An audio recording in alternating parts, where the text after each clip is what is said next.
No. Okay. We'll call to order a PACAB meeting of November 6th. I'd ask you to silence your phones and remove your hats.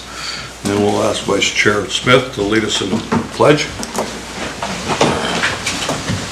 I pledge allegiance to the flag of the United States of America and to the republic for which it stands, one nation, under God, indivisible, with liberty and justice for all.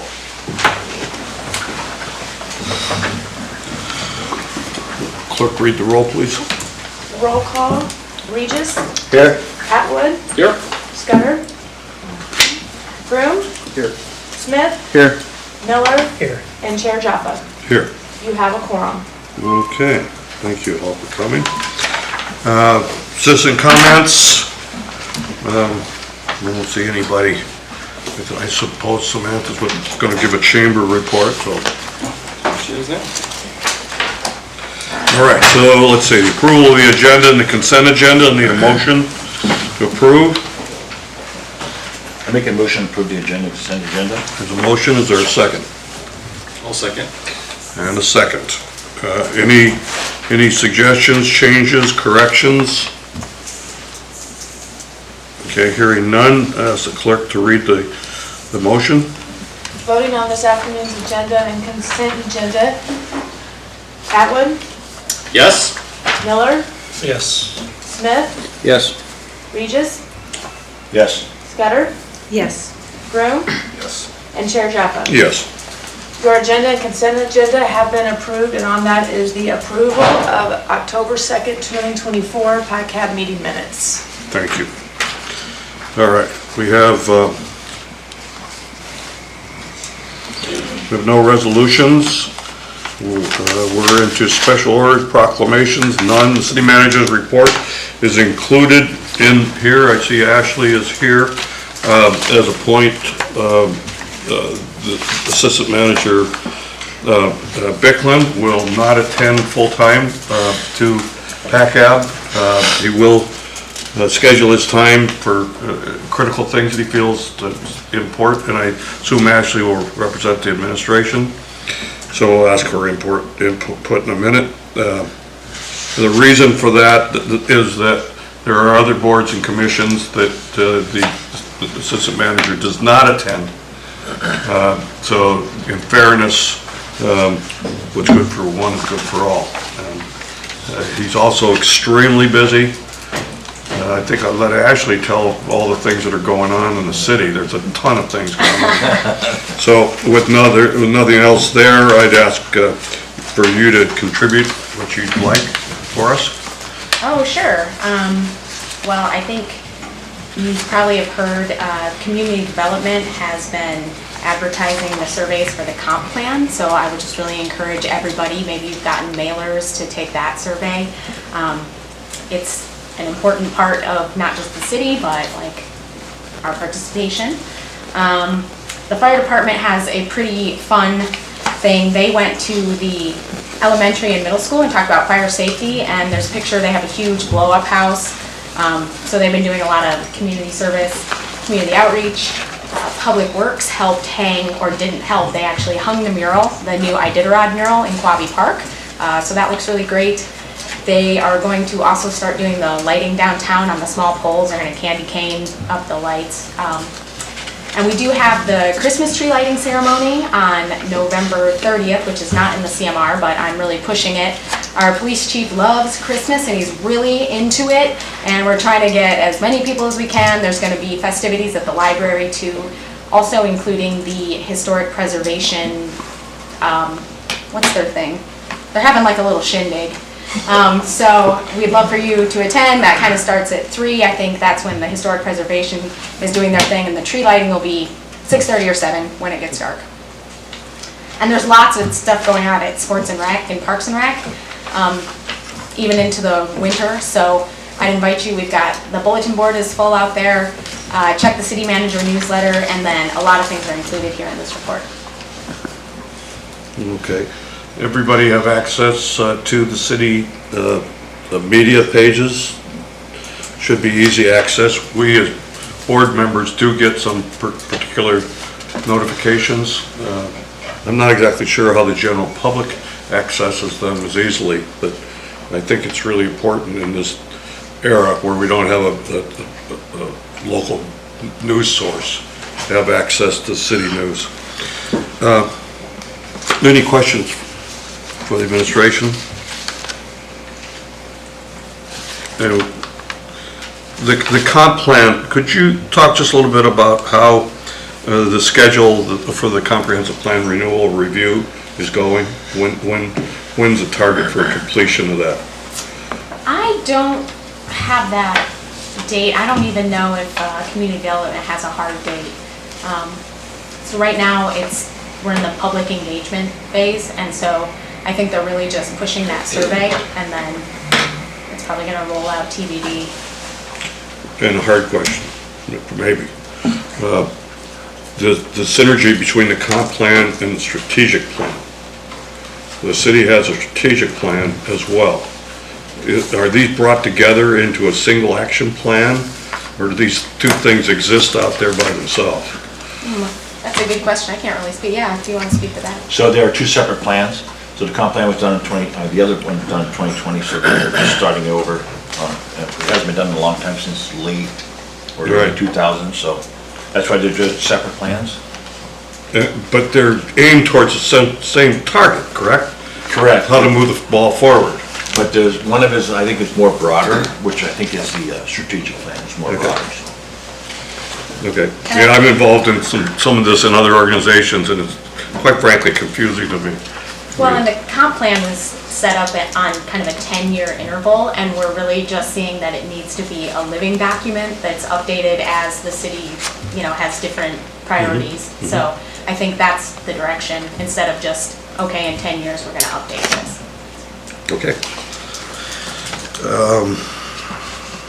And when we get to the harbor master, I have something there. So, okay, so we'll go ahead and move forward to any other questions for Ashley?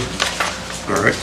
Hearing none, we'll move on to the railroad report. Board Member Atwood will double the duty here. Yes.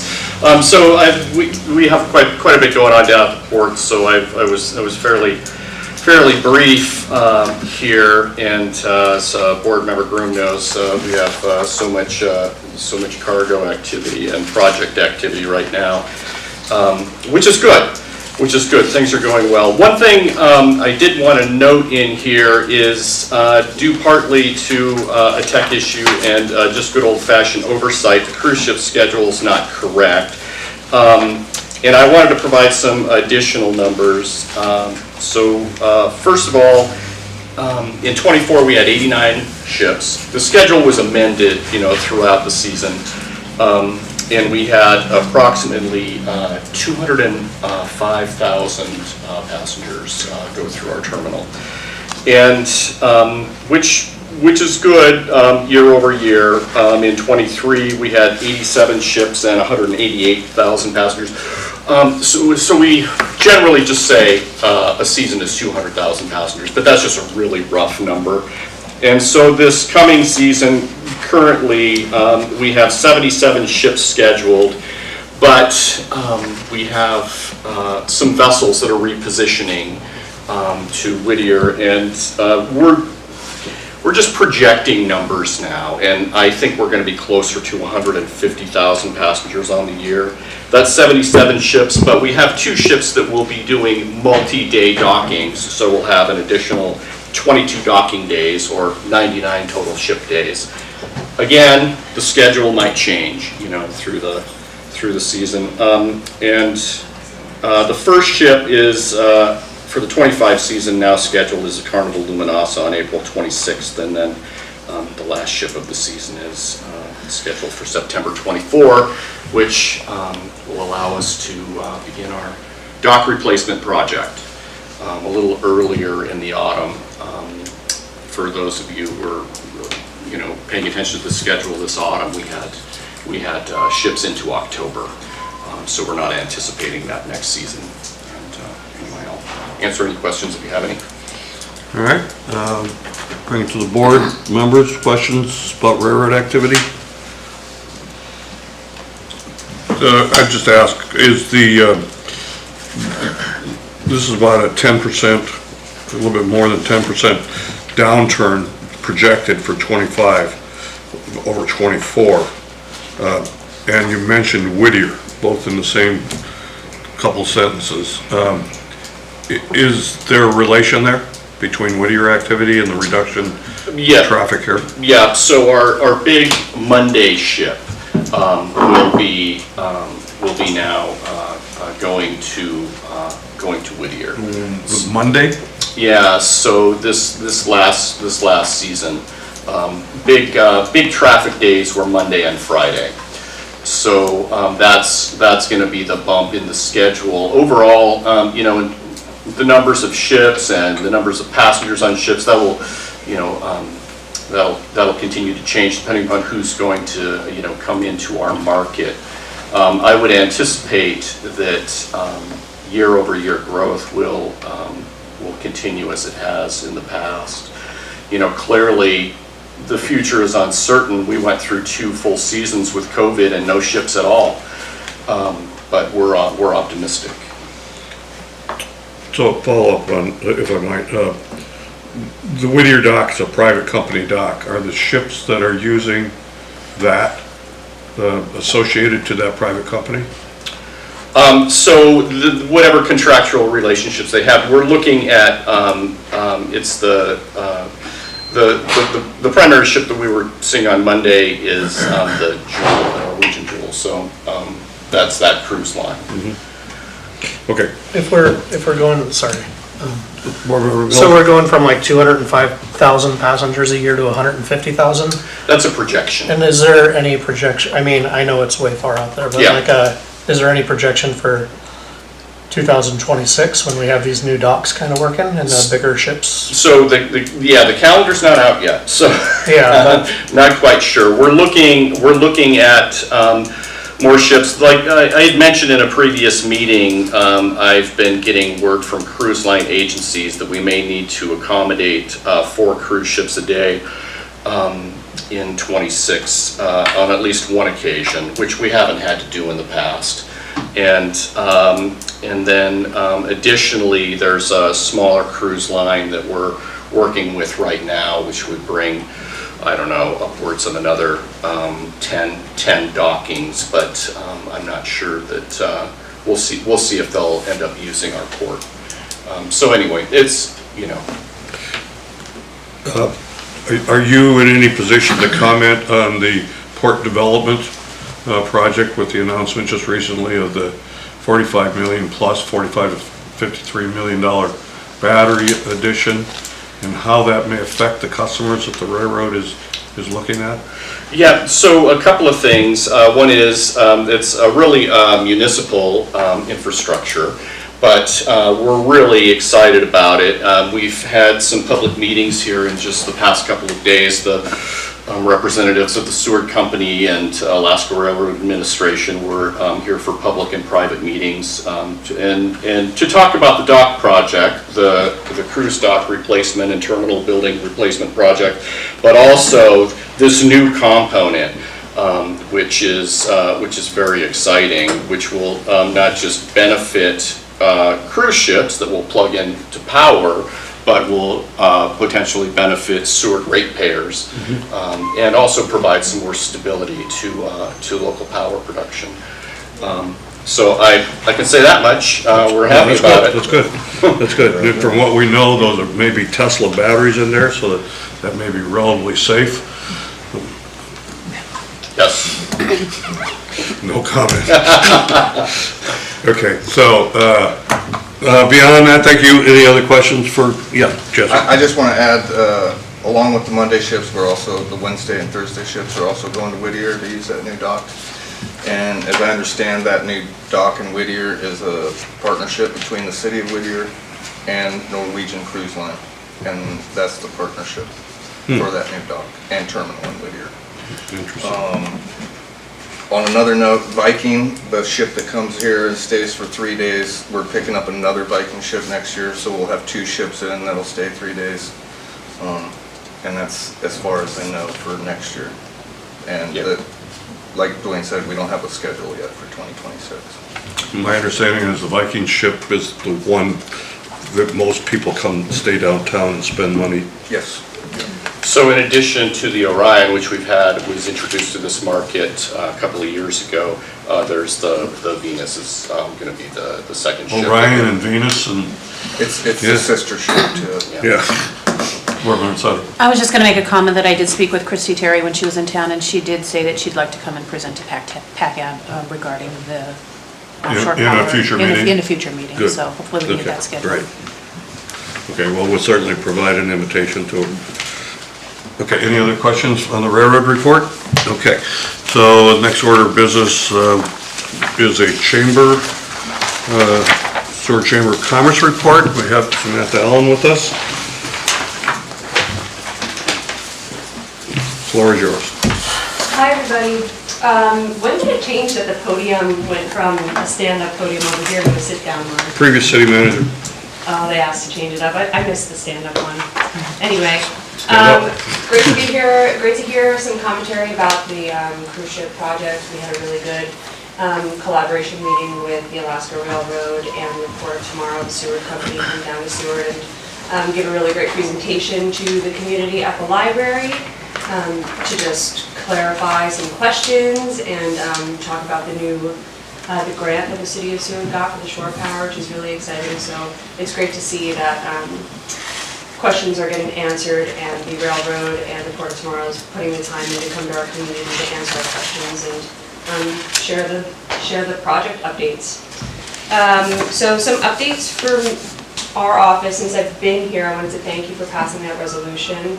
I also want to clarify that that resolution was, PACAB put in a resolution to pass to return the sewer chamber's funding source to 2% of the bed tax, and that was before the city proposed an 8% bed tax. So again, we're not asking for a 50-50 split of this new proposed 8%, but that's a separate topic that I'll circle back to. But I wanted to thank you for passing that since I haven't been here to say thank you in person. Visit Seward attended the ATIA conference in Juneau last week. ATIA is Alaska Travel Industry Association's convention that they put on annually, and not only are there like leaders in tourism that attend this, but travel-related businesses and wholesalers, vendors, destination marketing organizations, elected officials come together.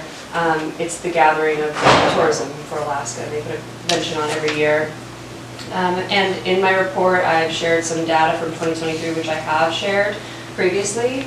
But ultimately, what this convention opened my eyes to is the fact that the city of Seward needs to have representation at this level, at this industry, and that's what we can be uniquely positioned to do.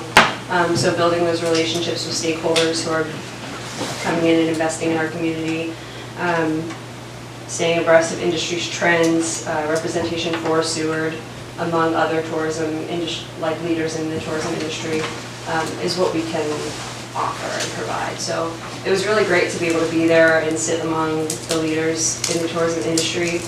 I will say that it did open my eyes to what the state is doing for this industry versus what the Seward Chamber of Commerce is doing for this industry. I think there's some misunderstanding of what it is that we're doing, and I think a lot of that comes from a lack of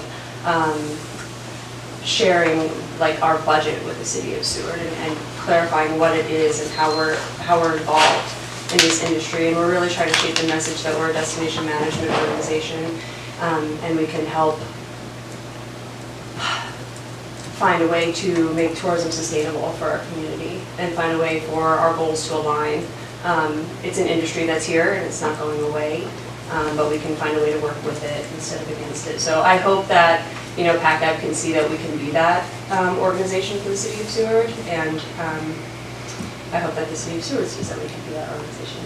So that's a little bit about our time at the ATIA conference. There's some interesting data in here. The tourism industry supported 48,000 Alaska jobs in 2023. Some numbers on economic impact. So yeah, that's great information just to take a look at. But moving on into like our local chamber and Seward programming, we had a great Seward Hollow Week last month that people had a lot of fun at. Trick-or-treaters down in the harbor and downtown. That was great. And then we have Shop Small coming up at the end of this month. We just sent a sign up out for that. This is where we encourage locals to go out and shop here in our local businesses. So keep an eye out for information on that. We'll have a fun bingo game.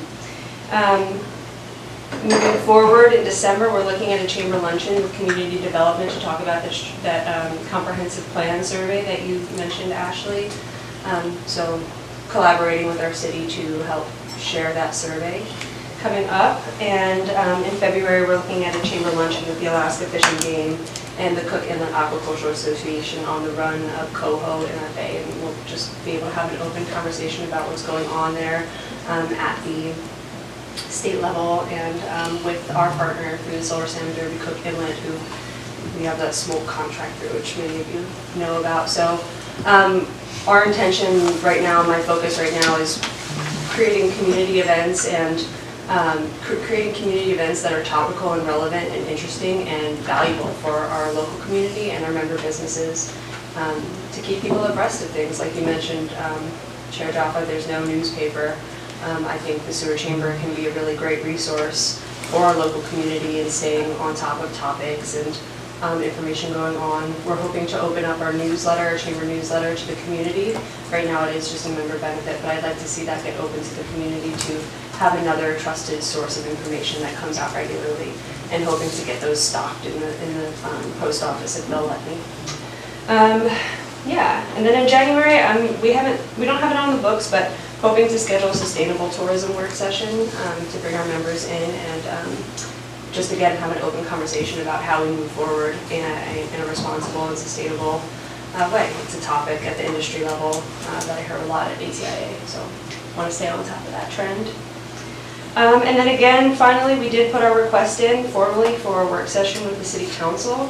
We're really hoping to take a look at that destination management contract in order to be sure that we're aligning our efforts with the goals of council, along with, of course, we're also the Sewer Chamber of Commerce, so we have membership to represent too, so finding a common goal to work towards that all our stakeholders and partners can get behind is very important.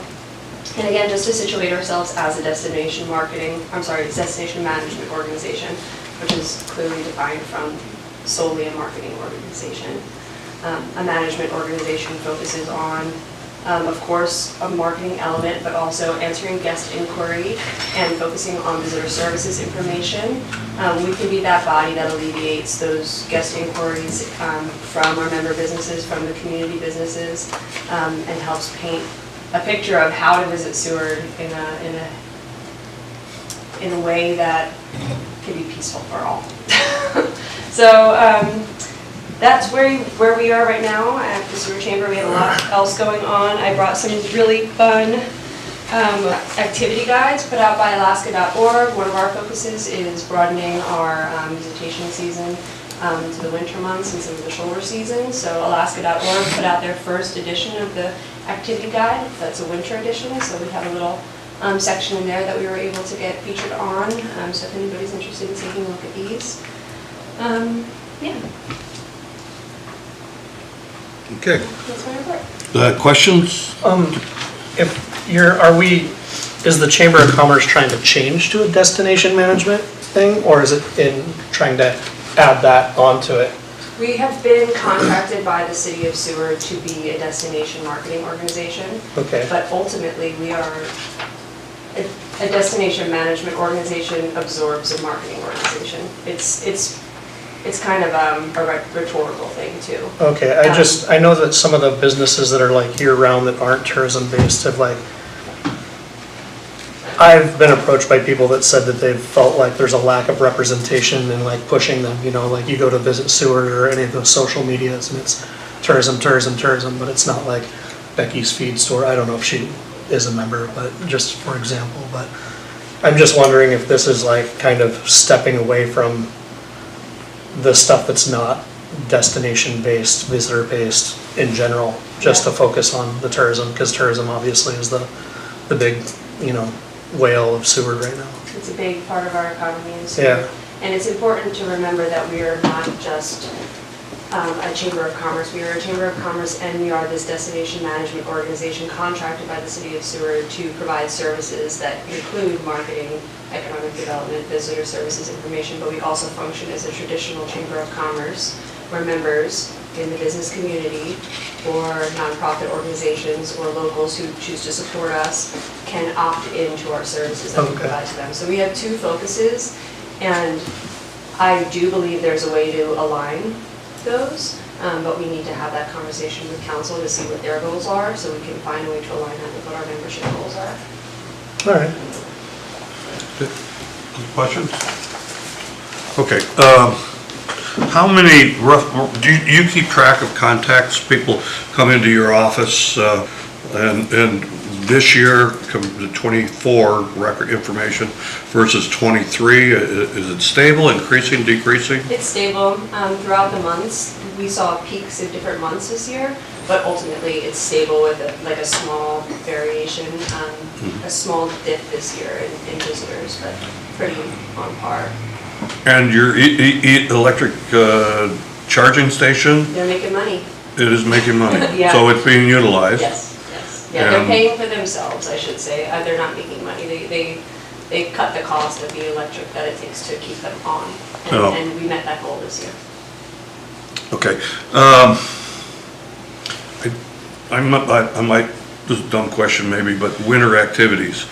There has been a winter gathering in the railroad barn, and also the Polar Bear Jump, I think, is in the spring. Those are chamber activities, correct? Neither of those events are chamber activities. So what's that? Neither of those events are chamber Oh. activities, though we do partner with the Polar Bear Jump to provide event support. It's not our event. More to come on that in the future, hopefully. I can't really speak to it too much right now, but hoping that becomes more of our project. But no, neither of those events. The Christmas Craft Fair is actually Kenai Cruisers Rowing Club puts that on, which oddly I'm the president of that board too, so it's my event but not the chamber event. That will be at the Aptech building this year, and Polar Bear Jump is still scheduled to go off. It's on the third Saturday in the month instead of the second Saturday in January as it typically is, so it moved a weekend. So we maybe hear about that in December a little bit. Okay. Yeah. And one last thing, anybody else have? Buy local are always popular programs. Is that, is there a Buy Seward program that the chamber has? Mm-hmm. Yep, we're working on building that Shop Small event right now. We sent our sign up out this morning. We will have an event set up on November 30th where we're downtown. We usually have a little pop-up booth at Sweet Darlings, and we hand out swag and we compile everybody's specials, deals, offerings, who's open, and then we put that out to the community via our mediums and encourage people to shop that weekend. So spread it, making a broader audience for that media would be a good idea. Mm-hmm. Yep, and that's why we want to open up the chamber newsletter to not just be a member benefit, but for the community to be involved in it too. And what it will do in tandem is give those who are promoting in it a wider audience to have their offerings heard. All right, and I don't think, and just to be clear, the resolution did support the chamber's contract activity with the city, but that's still going to be negotiated by the city. I mean, ultimately, changes to that would happen at the assembly level, the city council level. We're hoping we get a work session scheduled. I have a presentation on Tuesday with the council, and I've asked a few times to have a work session scheduled, and I think some of the hesitation comes around from not knowing what we're doing with that funding, and also making sure our goals are aligned with what they're hoping to see that we do. And what's been outlined in that marketing contract for decades has been done by the chamber. But I wonder, you say city priorities maybe are changing, maybe we can change with that. So yeah, I really hope council decides to schedule that work session with us so we can have an honest conversation about our partnership and how to best move forward together. I think they will. Okay, anything else for Samantha? Oh, I'm just curious, would it help if this board asks the council for a work session? we more or less have. Huh? The resolution that we passed is essentially saying that we would like them to take a look at the contract, and that would require some activity by the council. Okay. You can always write a letter of support. Letter of support, got it. On that topic, every board member here is free to speak to city council at the city council meeting. And you can certainly quote your position on this board, but your personal position as well. Doesn't hurt a thing. Okay? All right, thank you, Samantha. Okay, presentations done, unfinished business, none. New business, resolutions, none. Moving right along. Page 2. Okay. Discuss harbor tariff, which is the big part of the packet, and I will let the harbor master start us on that. Please, Tony. Thank you, Chair Jaffa. And really, anything that we have this year is pretty straightforward. We have our standard CPI increase for moorage and our electric rates, but other than that, a lot of it is just going to be just housekeeping throughout the packet. But I'd like to throw it back to you. Do you guys want to go through this page by page, or do you have any specific questions you want us to jump right into, just so we don't burn up a lot of time? What's easiest for the board? Well, if you have an overview, a summary on why we want to take this up at this particular time. Is it timely? Is there It is timely. It needs to be, yes, on our last, for our December 16th meeting. Okay. So comments from this meeting would be entered into the record in the minutes only, or for your benefit to modify or correct anything here. Is that correct? Board Member Regis. Yeah, so, just from past experience. Yep. So, the mortgage goes up by the CPI, it was passed in 2008, I believe, when the thing, so it goes up by the CPI, by the average, but that's for the mortgage. And the electric goes up when the electric goes up, for their CPI. And then the wharfage and all this stuff goes up, gonna go up next year, because it's every 2 years when the PACAB voted on that.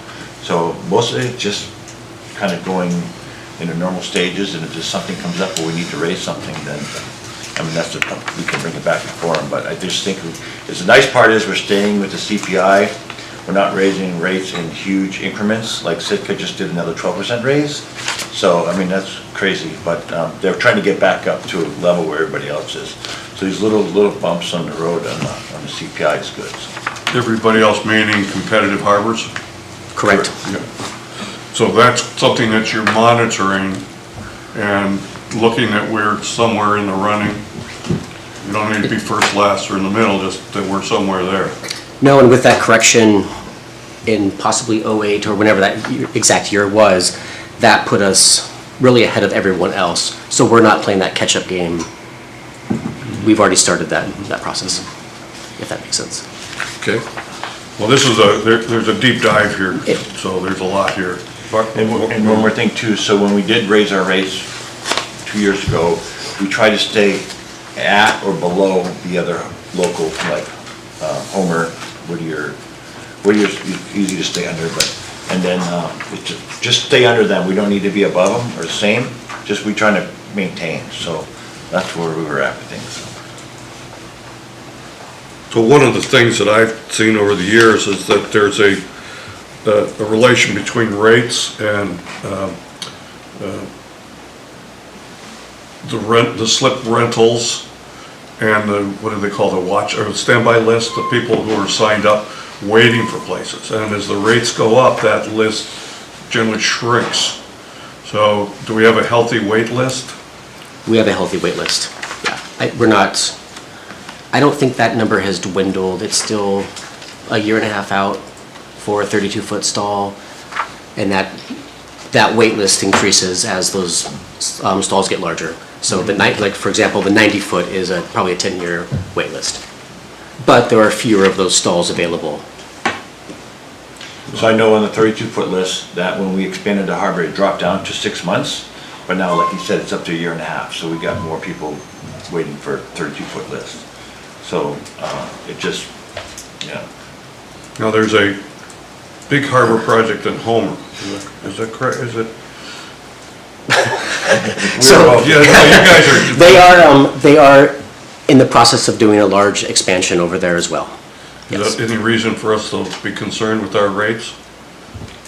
It's 5 or 10 years away, Okay.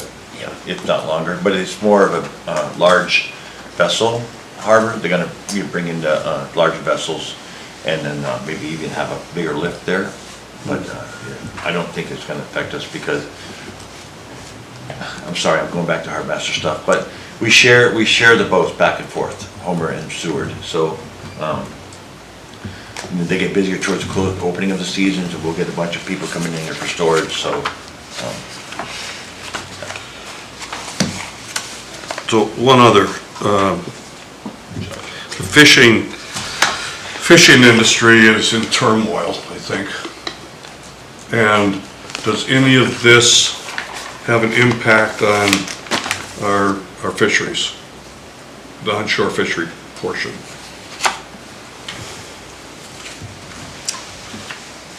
I'd say no. We have a great mix of user groups within the harbor, whether it be tugs, oil and gas, fishing industry, and tourism as well too, down to your weekend user groups. So I think we have a nice mix.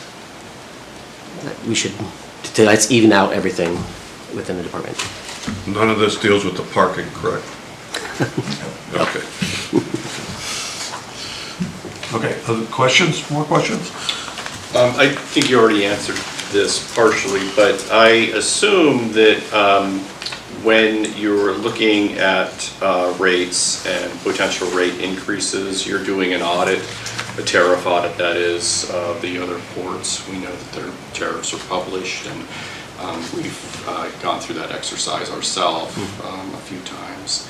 Though sometimes weights and measures are different, so it's like comparing apples and oranges, but generally, you're looking throughout South Central or throughout the state. And I know, like, Board Member, we just touched on this earlier, we try to be competitive with sort of our local harbors, like Peninsula First. So we actually look at the Alaska Railroad, Homer, Cordova, because they do freight, and then Valdez, very limited, but, so that's what we kind of look at, we kind of just stay in it, and then we could actually throw one southeast, but southeast is a whole different animal down there. So, but we just try to stay south central. Yeah. Okay, let's keep going. But the city is looking at wage structures. You do have a personnel issue in here. I mean, obviously, your costs are, a big portion of them is personnel. So if there is a raise in personnel, are we concerned with our tariffs? Are we getting to the point where we could go negative? No, I believe we are still covered currently with that increase. And are you referring to the labor costs for additional Yes, services? yes, Yeah. specifically, yes. Yeah, we should be covered for that. Good. Okay. I've been a proponent of people making a decent wage, competitive and decent wage. So I'm not opposed to rate increases, but there's always that margin between what you can afford, where it comes from. So, if the tariffs are the things that generate the revenues, it needs to be closely watched. As costs go up. It's not just a matter of being competitive to other places. I mean, that's another marketing issue. I'm sure you and the city are working together on that closely. I have a question. Yeah. Just make sure I understand all of this correctly. So the harbor, although it's a division of the city of Seward, it's basically a separate entity inside the city of Seward. So does the harbor support itself then with with what you charge for the services? We do. And you typically adjust tariffs every year then, or? Tariff, we look at it every year. The mortgage and electric go up every year, and then on the SMIC side, the wharfage is every other year, so that'll be a 26 increase. Okay. And, just kind of following up on Chair Jaffa's question about the proposed salary increases that the city manager put in place, do you expect future higher increases on future tariffs, or do you expect to just kind of stay, as you have the status quo, so to speak? Yeah, I guess if I had to look in my crystal ball, I would say we would follow that CPI increase. I have one of those. It doesn't ever work, but. It hasn't worked since the 90s. Yeah. No, thank you. Well, I can attest that before the standard raises, it was chaotic. And we did this every year, the deep dive into costs and compensations and all these rates. It's much, much better now with somewhat of an automatic raise, as long as it's competitive with other communities and we don't lose market. That's all. Is there anything that you would like this board to look at specifically in here? That is a problem that we could focus on or that needs attention? No, like I said, a lot of the stuff that I have is just all these little tabs and just it's just some small housekeeping, just clean up some language, and that's it. And this gets published to the community as a whole as part of the public record. When does this get published? At the end of the year. At the end of just like in December. So come January, after council approves the tariff, we have to turn into Federal Maritime Association because we also do freight. So they have to have that at the federal level, so. And when? In January? Of each year? Correct. So for the harbor master, in compiling all this information, do you do this internally or do you work with the city finance department? This one was done internally. So you have staff that can crunch all these numbers? Myself. Yes, you do. Then. Yes, you do. Okay. The sewer product. Excellent. Okay. Any other questions for harbor master? I just know that the way the city restructured the way back in 2008, that this is a good system.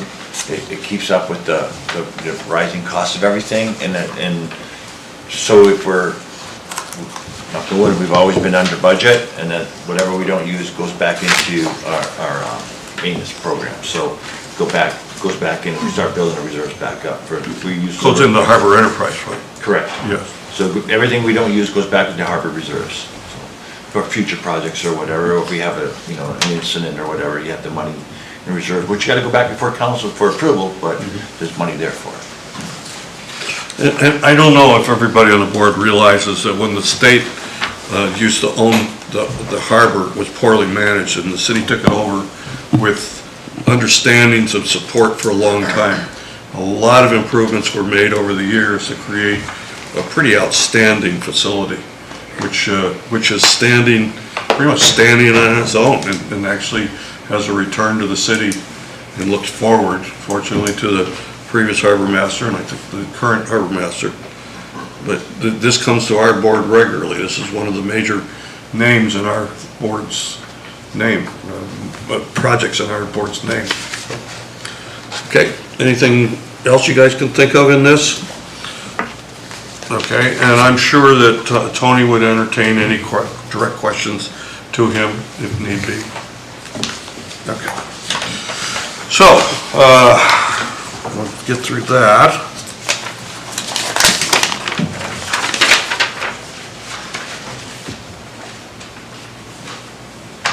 Discuss the RFP for essential air services in Seward. I didn't see anything in our packet about that. There's nothing in your packet. We just added this to the agenda because Good. we thought it would be of particular interest to PACAB. Chair Jaffa, I think you were at the last council meeting where it was discussed, so I would definitely invite you all to watch that on YouTube if you haven't already. We had a representative from the Kenai Air Service who came and was very articulate and spoke to it. If you and I'm not as intimately familiar, so feel free to jump in. But Seward is back on the essential air service, and the state has put out an RFP for providers. And right now, it looks like Reeve and Kenai are in running. Kenai Aviation. Kenai Aviation, yep, and that's who came and spoke to council, so. Can you explain what that means, essential air service? Does that mean that the state has determined that we have to have a functioning airport? Is that what that means? Yeah, well, for rural communities, it provides air service to, like Anchorage, it would be for us. And so they would say there are a certain number of flights, I think it's like 5 days a week and two flights a day. And then the way our city manager had made the request to is it would be more flights during the peak season, but intuitively did not define what the peak season would be, so there was some flexibility there. And so, yeah, it's for rural communities, and there's a list that you can find on, Alaska websites, state websites. Does that mean the state's going to Subsidize air service to these, the winner of the RFP. So, Kenai or Reeve or whoever. And what about all the, sorry if I'm taking over, but what are all the issues with the runway and the, go ahead, I've been in a lot of these meetings, so Kenai Aviation was going to be coming to Seward and do a weekly thing, but the runways is still moving forward. I think there's just some things, it's going to be 3,300 feet. We know that's an issue, but it can be expanded at a different time, at a later time, but the Kenai Aviation is where the RP went out, I believe, because they need a hangar. So that was one of the issues. They don't need a hangar now? Okay, so that was one of the, when I was at the meeting, they said they needed a hangar. So anyways, but they want to come to Seward, and I think the state can maybe help out or whatever, but I think they're just trying to finish up on the 3,300 foot. There's a little thing with some land yet, I believe, on the water side. There was some issues that they didn't offer the city enough money for that water land. Yeah. They offered them $2,000, which was not a lot, and I'm pretty sure that the gentleman on the other piece next to it didn't take $2,000 for the same amount of land. But it's, I think once they get that squared away, the new 3,300 foot runway will get done, and then we can look at expanding it at a later time. I'm a little bit behind on the runway. But working on the docks, the passengers getting off the ship, they want flights out of Seward to Anchorage. They don't want to take the bus. Is it possible to use head tax money to expand? To do what? Use head tax money to expand the runway? No. No? Yeah, It's a state runway. Yeah, it's just state runway. If the city owned it, it'd be a different story. The Gotcha. state owns it, but the state has CPA, has money in that account but that's up to them to use it. Gotcha. So that'd be something that could probably get the state legislators to work on, probably. If I might, if we don't get too far afield, I hope I have the accurate information. There's a couple things that have changed since Norm and I were on a group that was an advisory group for trying to protect our current runway, which has a long runway and a short runway. And Department of Transportation and the federal FAA determined that they would not support both runways, partially because of traffic load. We made the argument that you weren't looking back far enough, that our traffic load had been very high and had diminished over time, and that it could return. Well, at that time, Kenai Aviation was one of the people who participated in that, and they said, we would like to try to do it. The reason that they could not move forward with it is because for a commercial business to promise a Tuesday arrival, they have to be able to land here, and the weather is too marginal.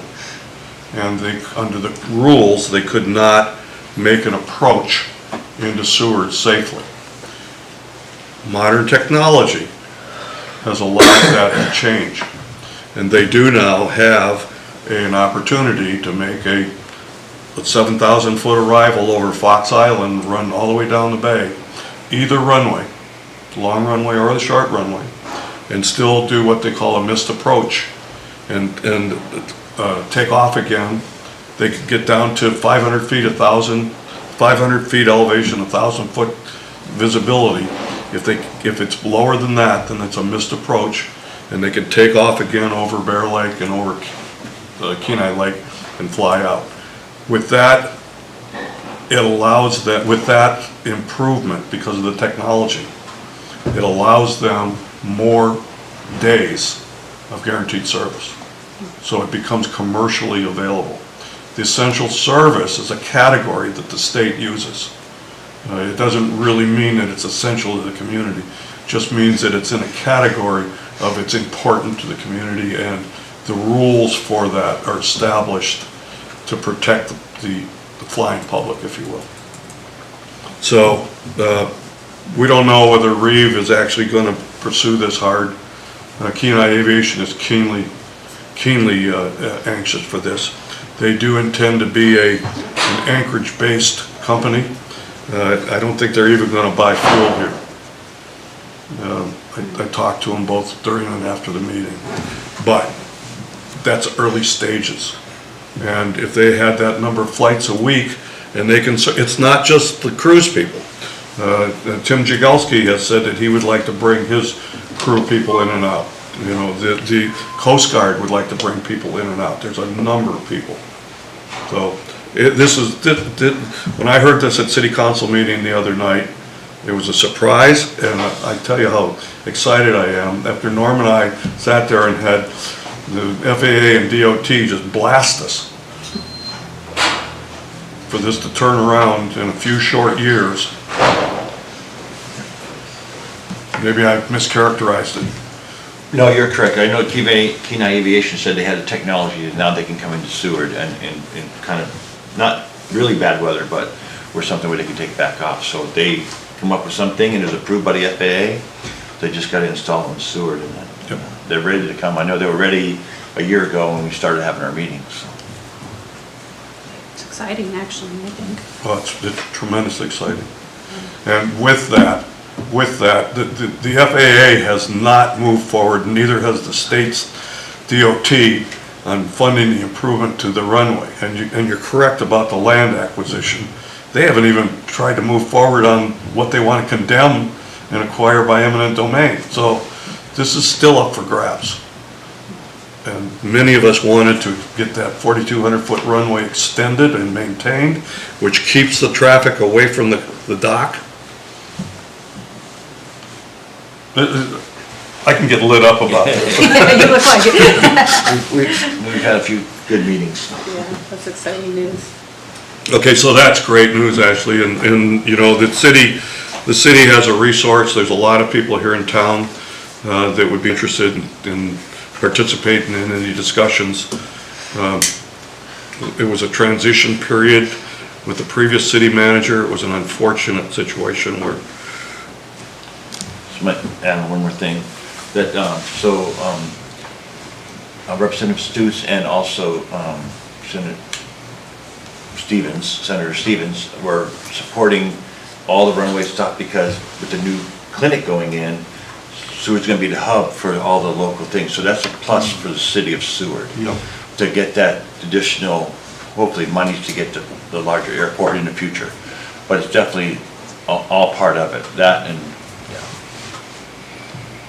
Yeah, there's a lot of little pieces that I think the comprehensive planning or the city planning and zoning and all the things that are going on really need to pay attention to where it's connected at the hip. Okay. Discuss work session topics. Again, I didn't see anything in the packet. I didn't even see a format. That's my fault. I could have added that. I have sent it to you in the past, and I'm happy to send it again, and it was just the list of discussion items that you had decided on previously and work session topics that you had also decided on. And then I thought it would just be a good time to revisit them. It's the end of the year and it's the holidays too, so that's something to consider. For the work session on November 20th, you have alternative energy follow-up, and I was going back and trying to determine what meetings that might be following up on. It looks like that was a work session topic in April, and also potentially part of the special meeting on April or excuse me, on May 15th. It was housing and energy, perhaps. I don't know. That was way back. So that's part of why I'm revisiting this. I just thought it would be a good opportunity for you all to decide if that was still pertinent. So alternative energy follow-up is scheduled as the work session for November 20th. And then you have, as a discussion item on the regular meeting in December, rebates and incentives for alternative energy. And then the work session in December, on December 18th, is the housing update.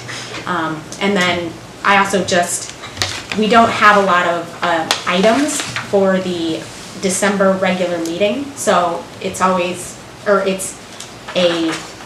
you can choose to put the housing update from the work session as a discussion item on the regular agenda. And then at that time, you could determine if you wanted to continue with a work session, just to make a more robust agenda and then have that. And it's getting kind of dangerously close to the holiday time, so I know people travel. So I'm not making any suggestions on whether you keep it or not, but I just wanted to make sure everybody knew what was coming up and decide what you wanted to do. Comments? I think on the energy update, if we could have the utility department, one of the topics I was interested in was the solar interconnects and just update on how that's doing, how many people have applied and. So are you the looking for reports are. a representative to come talk at the We have in the past. December meeting? November, was that November 20th? You want to do the November 20th work session? It would be our first opportunity to actually talk to the new I forget his title. We have Brian Okay. Hickey, who is, Well, Taylor or Brian. and then Taylor Crocker would probably be more available. Right. But yeah, I can check in with them and see if they're, It'd be our first opportunity to actually have a talk with him. sure. Now, And I believe on that alternative energy, I think that was for a heat pump discussion, a follow-up on that one, was it not? When we set that up in the spring? there's a couple topics. So the other one was discussion for rebates, which was the December one. You're talking about rebate, if you do the heat pump, if the city would rebate, part of the expense of going in. I know that they had talked about that in the past, but I'm not sure where it went. So. With the new people running the electric, that's something we can do. It's a good discussion with them. One of the things that we have a little, it's probably an appropriate time to reconsider our priorities. We submitted priorities to council, and there was a previous council, slightly different composition. Times have changed a little bit with the utility director, the electric developer, and the rate changes over there. But we did have as many as a dozen activities that we were going to look at, and council asked us to pull that back, shrink that back. But we have not really concentrated on the ones that even remain. And one of them, that just came up the other night with, the other day with, in a meeting I had with the manager and assistant manager, was alternative energy and the potential need to create a subcommittee for that.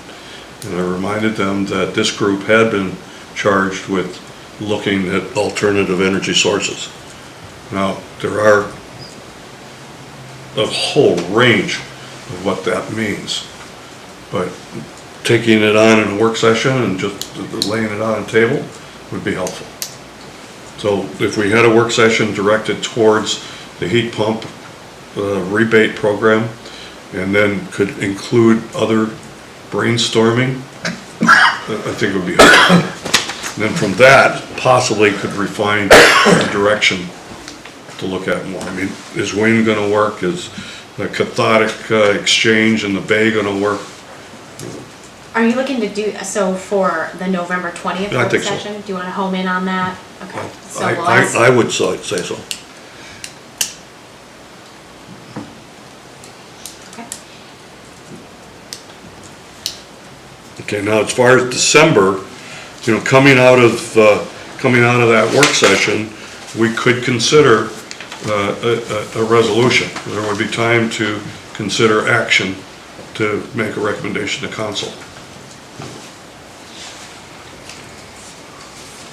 but I would ask that at our next regular meeting that the clerk can provide the priority list that has been established for us. At the next work session, at the work session, yes, I can provide a list. All right, so,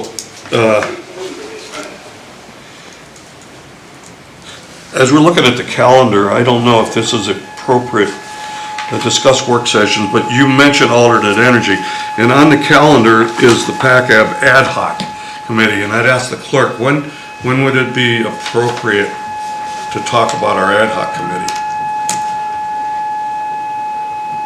I was not at that executive session at the council meeting when they talked about this, so I think. No, not that. Not that. No, just the general Just doing the- scope of the ad hoc.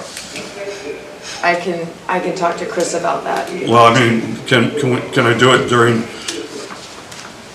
new business, or should it be waited for board member comments? Because there is some news that this group should know about that ad hoc group. So maybe you should have a discussion item at our December, first meeting in December as a discussion item. That might be a good time. Okay. Okay, that makes sense. And I can still address it during comments. In Today. the regular meeting? Today, I can still address it as comments. In your comments. Yeah. At the end, you Yes. can address it, Okay. and then All right. yes. The only reason I mentioned it is because you drew my attention to this calendar, and that's entered in the calendar. Okay, is there anything else on work topics right now? I don't think we have enough information to take a deep dive into it. You know, we've got just the alternative energy in these two meetings, but essentially what this is every other meeting is a work session. And we want to utilize our time. Every 2 weeks, we have, once a month, we have a work session. And we want to utilize our time to an advantage to the city. And for those who haven't participated in that, somewhere during the year, we will establish that priorities list. And we'll send it to council, and they say, yeah, we want you to look at these things. And do you want to keep the housing update as the Yeah. work session topic for? Yeah. Now, when we get a little closer to that, we'd want to determine whether we want to have any guests. In the past, we have had some guests and presenters.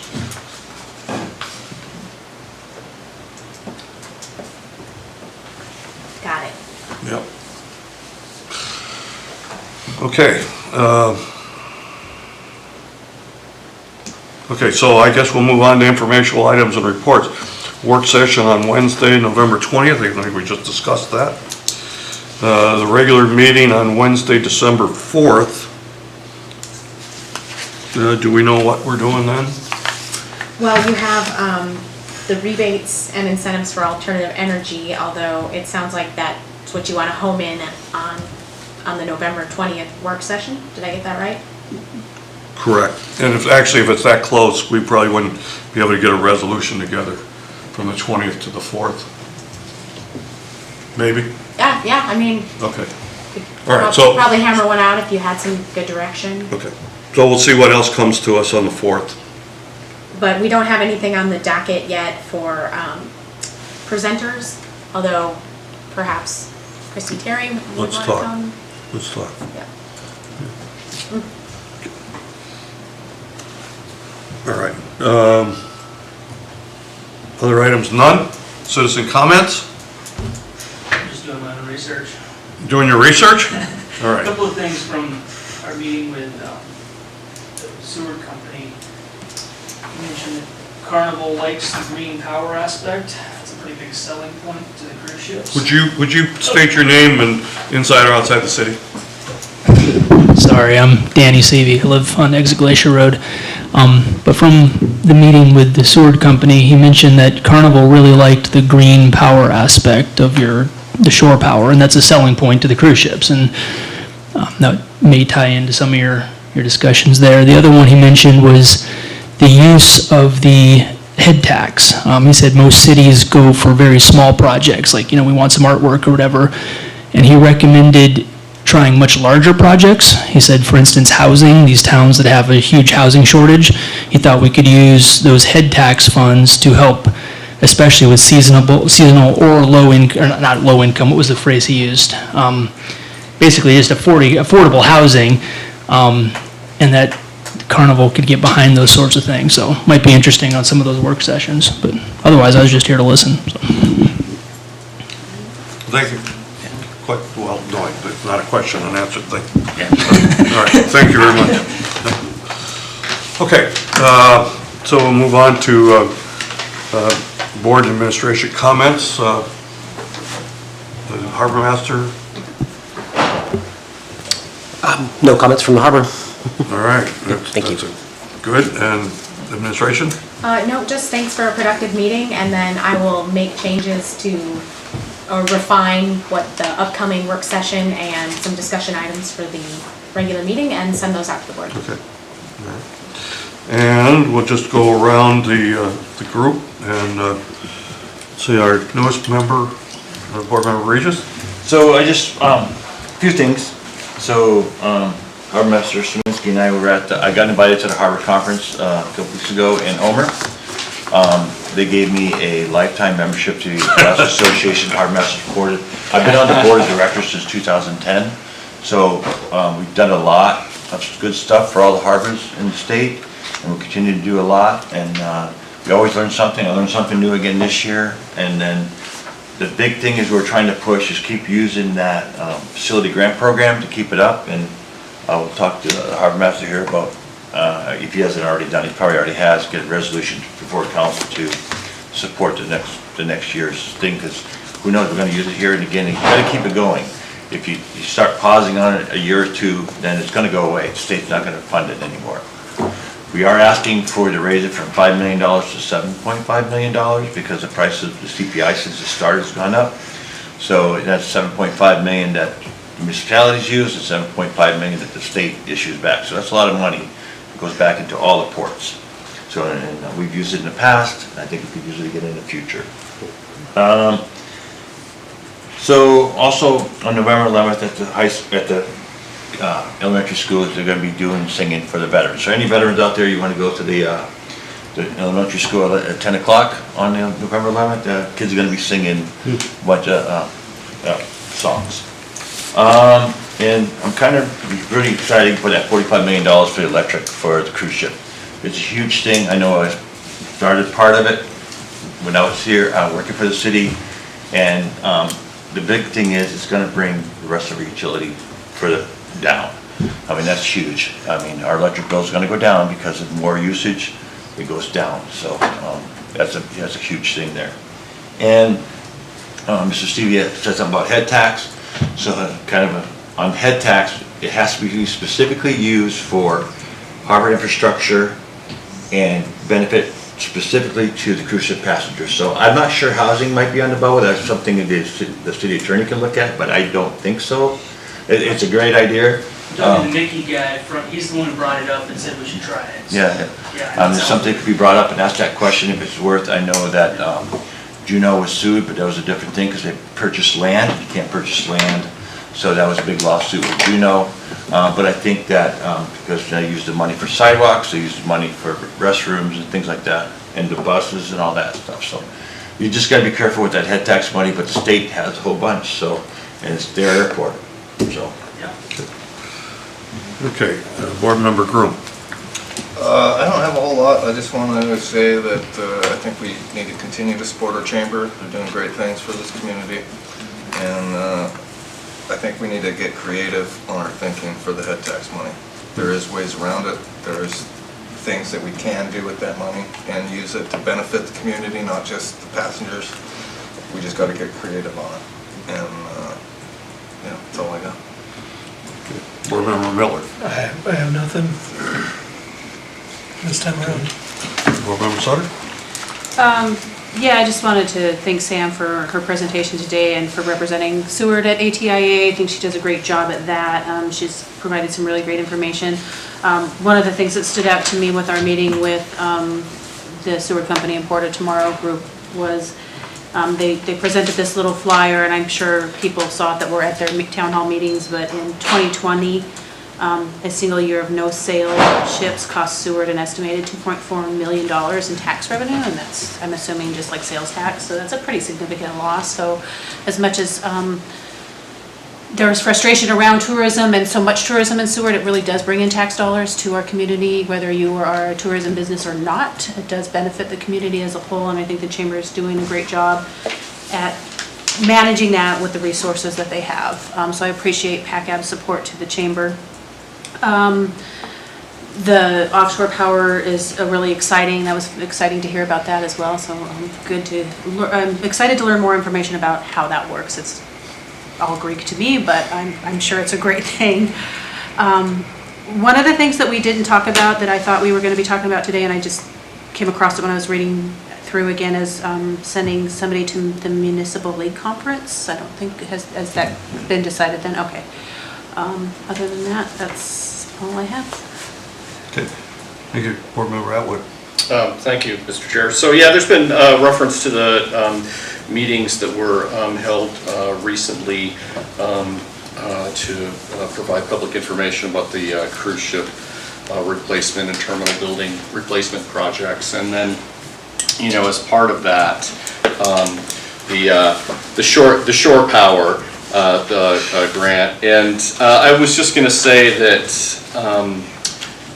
those folks, the Seward Company, even the Alaska Railroad's Vice President of Real Estate, could speak to the dock project more specifically, and perhaps even provide information about the shore power grant, since they were somewhat involved. And I just offer that. We can talk about scheduling another time. And also, I got to go to the same conference with Norman and Tony here, and it was enlightening. I think I've gone to I believe 3 in a row now. The Association of Harbor Masters and Port Administrators, a good group. Presentations were great. I didn't get to stay the whole week, but it was good to get down to Homer and have you know, those port folks show off what they have. And anyway, that's all I have. Okay. Vice Chair Smith. Well, thank you. Yeah, I was able to attend that town hall meeting the other night, and I definitely want to thank the Alaska Railroad and Seward Company for really delivering a lot of good information, a lot of transparency. It was a packed room, and some really fantastic, you know, forward motion on things that I wouldn't have imagined possible. So they're doing an excellent job, and definitely encourage anybody that hasn't watched that to look it up and pay attention. That's going to be a pretty big deal for this town. And that's all I had. Thank you. I'd like to add one more item. Sure. So I see that Representative McCabe made it back. They voted him in again. So he's been trying to start, because when I went to Juneau last year or this year, he's trying to start a South Central Port Authority, but it's just Anchorage, Matsu, and then 2 people from Anchorage, and then somebody that the governor picks. And I focus on somebody from Homer, Seward, and Whittier to be on that board. And so they're trying to, I asked several questions, and the argument got a little heated, not too bad, but it got a little heated where we were asked, okay, we're all done. But we need to keep an eye on it. I'm going to keep an eye on it, because if they're just on them, they're just going to try to push money into Port McKenzie. So I know the longshoremen know about it. And so if something comes up that we need to maybe do a resolution to take before council to send to the governor, I think we should do that. And I'll keep an eye on it to see where it's going. But we need to be part of that. So they call it South Central Port Association, but we're not involved right now. But right now it hasn't gone anywhere, but we'll see what happens after this next legislative season. So I just will let you know that, just to keep on your radar. If you hear something, let me know, and we'll go from there. Very good. Very important. Okay, I think we do need to do that. After this current election season, we'll need to realign with our representatives and senators and make sure that they do have our Seward's interests in front of them. I'd like to thank everybody for attending. You know, we have a full board. That's really, I think, special to me, that their participation and that you guys have taken the time to come down and offer what you can. Let's see, my Clyde, okay. First of all, I'd like to say, driving into town today, I saw a large train with a lot of empty flats, which is really encouraging, because I don't think they'll leave empty. And that means activity, both for the longshoremen that do the work and for everything else that revolves around that. So that's kudos to the railroad for keeping that the line open and for all of our benefit. The airport, again, I mentioned that. I was really excited to hear that news, and it actually didn't come at council meeting, although the administration knew. They could not say anything until it was announced by the developers of that shore power, which came on Tuesday after the council meeting, and that's really something special. And as far as the technology of it, it's also pretty cutting edge. Although there are other projects in this state that are not too far removed from that. Chugach and MEA are building a battery system. HEA just built one in Sterling. There has some similarities, and there are people in this community that know the nits, the real nits and pieces of that. There's actually a group that is looking, a citizens developed group looking at electrical power, and they are keenly aware of what that would mean. As Board Member Regis said, you know, a rising ship or a rising tide raises all ships.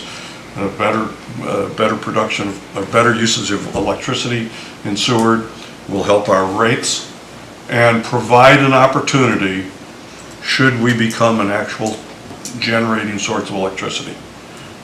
Don't discount that opportunity. I know it's out there. Okay.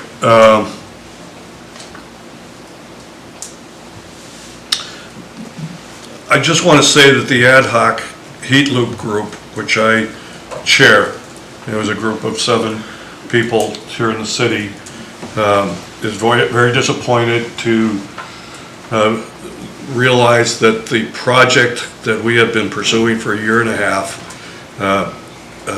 came to an abrupt halt. I can only say that the city found that it was untenable for them to proceed because there were some flaws. And rather than possibly tarnish their future opportunities with the Department of Energy, they stopped the project.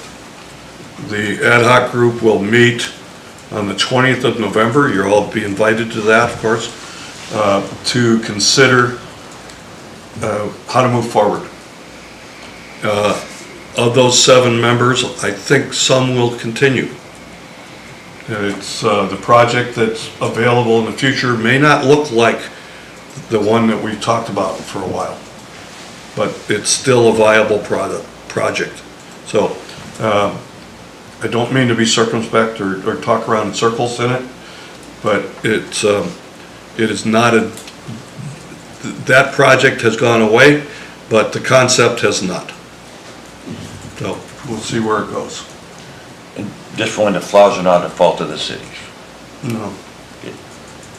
No, it's as simple as a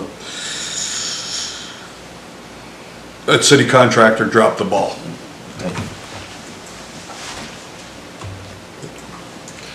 Okay. Other than that, thank you again, and we'll be looking forward to our meeting. We were going to get an invitation for Christy to come and talk at one of the meetings soon. Yeah, we can reach out and see when she's available. Yeah, see what her available schedule is. Indeed. Yeah, and we could include that in a regular meeting or work session if possible. Okay. So ask for a motion to adjourn. I'll make a motion. And a second? Second. There's 2 seconds. We'll give Board Member Miller, the second. All in favor? Aye. Aye. Okay, we're adjourned at 1:20. Thank you. I don't know if